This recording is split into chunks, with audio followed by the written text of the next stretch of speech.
Hello students, good morning. बच्चों,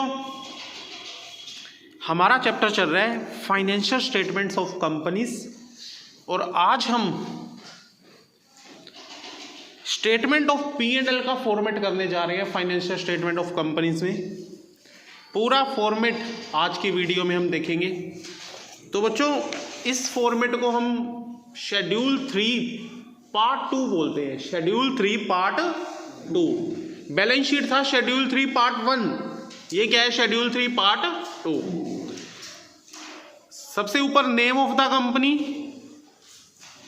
कौन सा ईयर क्लोज हो रहा है वो, और फिर particular note number, current year के डाटा, और अगले कॉलम में प्रीवियस ईयर का डाटा लिखते हैं। और बच्चों, इसमें सबसे पहले आप ये देखिए, नंबर 1 लिखेंगे और लिखेंगे रिवेन्यू फ्रॉम ऑपरेशन। क्या लिखेंगे? Revenue from operation. Revenue from operation का दूसरा नाम होता है बच्चों सेल। टोटल सेल कितनी है आपकी, नेट सेल कितनी है। बट आजकल ना कंपनी में सेल नहीं बोलते, सेल को क्या नाम दे दिया गया है? Revenue from operation. क्यों? मैं आपको थोड़ा सा रीजन भी बताता हूं। बच्चों, गुड सेल के लिए तो सेल वर्ड अच्छा लगता है, बट सर्विसेज सेल करना ये वर्ड थोड़ा ठीक नहीं लगता। बट रिवेन्यू फ्रॉम ऑपरेशन दोनों के लिए यूज हो जाता है, गुड्स और सर्विस के लिए। जो भी आप ऑपरेशन करते हैं उससे कमाई करी, चाहे वो गुड्स बेचा चाहे वो सर्विसेज दी, इसीलिए क्या वर्ड यूज करने लगे? Revenue from operation. अब चाहे आप गुड्स सप्लाई करते हो चाहे सर्विस प्रोवाइड करते हो, दोनों की ही सेल इसमें आ गई। सेल वर्ड की जगह क्या यूज करने शुरू कर दिया? Revenue from operation. अच्छा, ये तो हमारी टोटल सेल हो गई। इसमें अदर इनकम ऐड कर देते हैं। ठीक है, नंबर 2 पे क्या लिखा? अदर इनकम, और दोनों को जोड़ने से 3 नंबर बन गया जिसका नाम है टोटल रिवेन्यू। क्या नाम है? बच्चे, फॉर्मेट जब ये वीडियो देख रहे हैं ना, साथ साथ लर्न कर लेते हैं, तो आप साथ साथ लर्न कर लें। फर्स्ट और सेकंड को जोड़ दिया तो क्या बन गया? Total revenue. अब हम फोर्थ जो हेड है, फोर्थ जो पॉइंट है, वो सारे एक्सपेंसेस को देंगे। और एक्सपेंसेस के ये अलग अलग हेड हैं बच्चों, अलग अलग क्या है? हेडिंग्स हैं। इनके अंदर डिटेल भी करेंगे हम सब में। सबसे पहला एक्सपेंस है cost of material consume, purchase of stock in trade, change in inventory of finish goods, work in progress and stock in trade, employ benefit expense, financial cost, depreciation and amortization expense, other expense.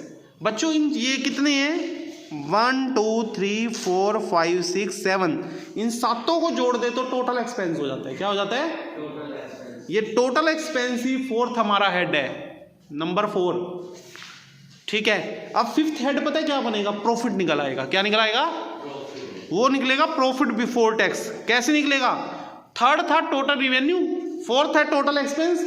Total revenue में से total expense क्या कर दो? Minus कर दो, profit before tax आ गया। क्या आ गया? Profit before tax. अब टैक्स घटा दो, 6th पॉइंट हो गया टैक्स का, और 7th टैक्स घटाने, प्रॉफिट में से टैक्स घटा दो, मतलब 5th में से 6 घटा दो, ये आ जाएगा प्रॉफिट आफ्टर टैक्स आ जाएगा। ये हमारा नेट प्रॉफिट है। इसीलिए हम स्टेटमेंट ऑफ P&L बनाते हैं।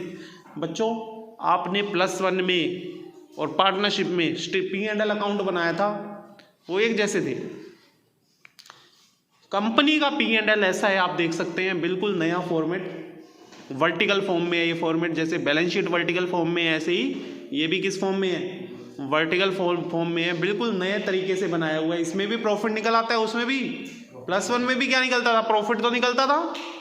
Trading and profit and loss account बनाते थे, बट वो एक अलग तरीका था करने का, ये बिल्कुल डिफरेंट है।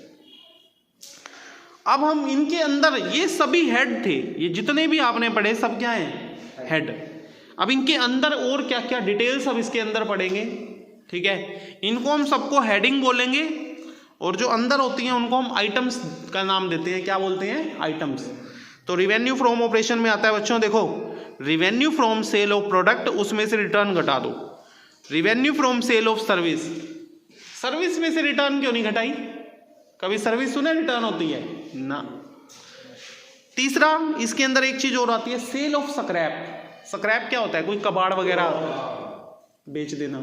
तो ये तीनों चीजें रिवेन्यू फ्रॉम ऑपरेशन में आएंगी बच्चों, समझ गए?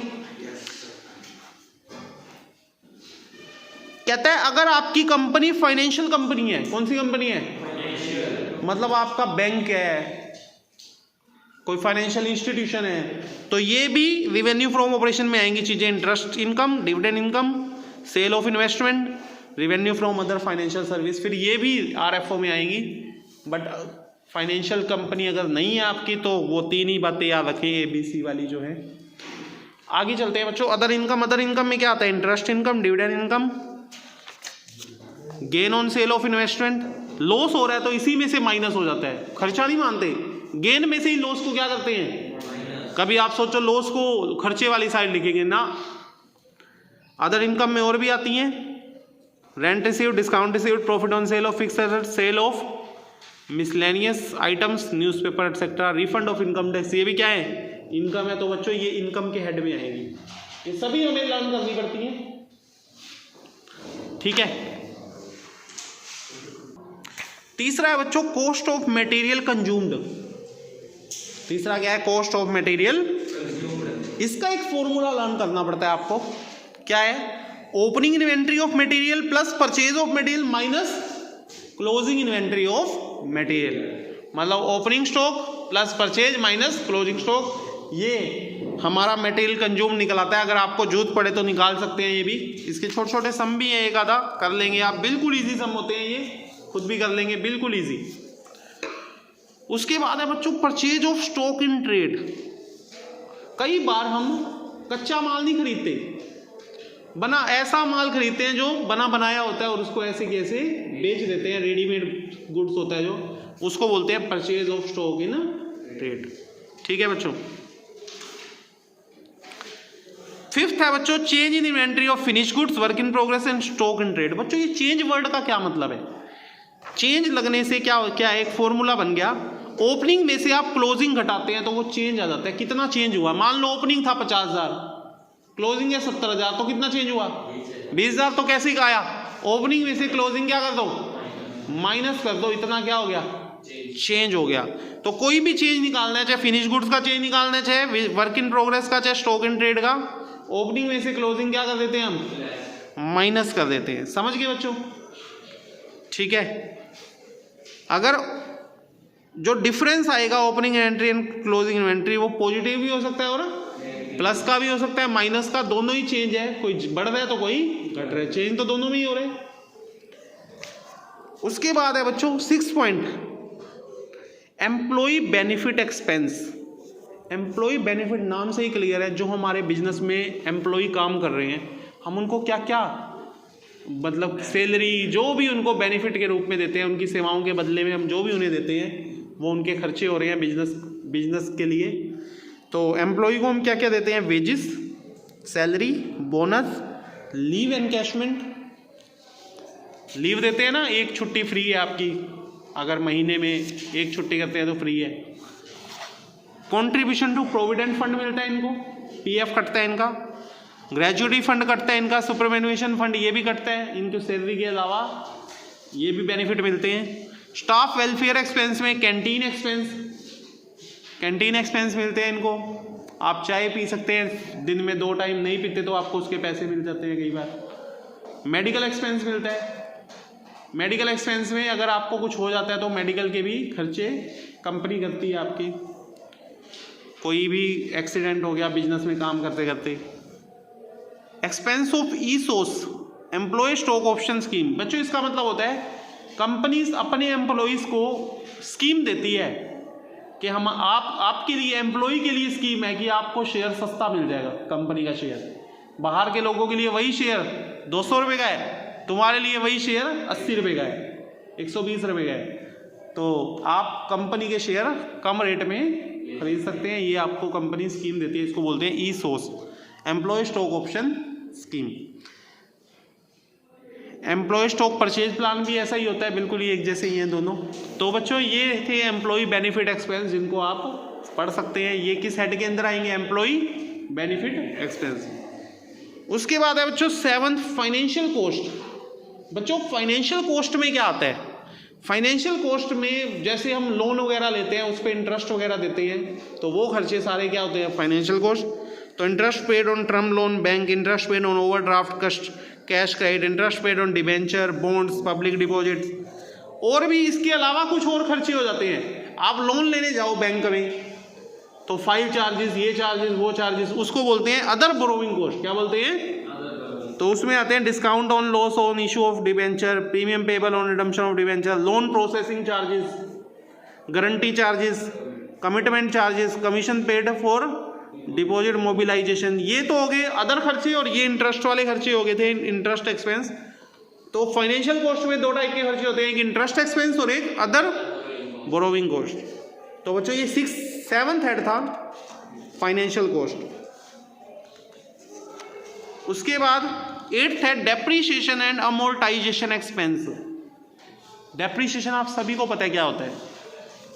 फिक्स एसेट्स पे जब हम डेप्रीशिएशन लगाते हैं, टेंजिबल फिक्स एसेट्स जब घिस जाती हैं उसको क्या बोलते हैं? डेप्रीशिएशन। और जब इंटेंजिबल फिक्स एसेट्स पे की वैल्यू कम हो रही है उसको क्या बोलते हैं? Amortisation expense. जैसे हमारी गुडविल कम हो गई, पेटेंट कम हो गए, कंप्यूटर सॉफ्टवेयर, ये भी इंटेंजिबल एसेट्स है, इसकी वैल्यू टूट गई, ट्रेडमार्क की वैल्यू टूट गई, इसको बोलते हैं क्या? Amortisation expense. तो पूरा नाम हो गया depreciation and amortization expense. Other expense में बच्चों ये टोटल 20 खर्चे हैं। एक और तरीका है इनको याद करने का, आप ऊपर वाले सारे लर्न कर लो, जो रह गए वो सारे किसमें चले जाएंगे? अदर एक्सपेंस में। छोड़ एक भी नहीं सकते, लर्न सारे करने पड़ेंगे।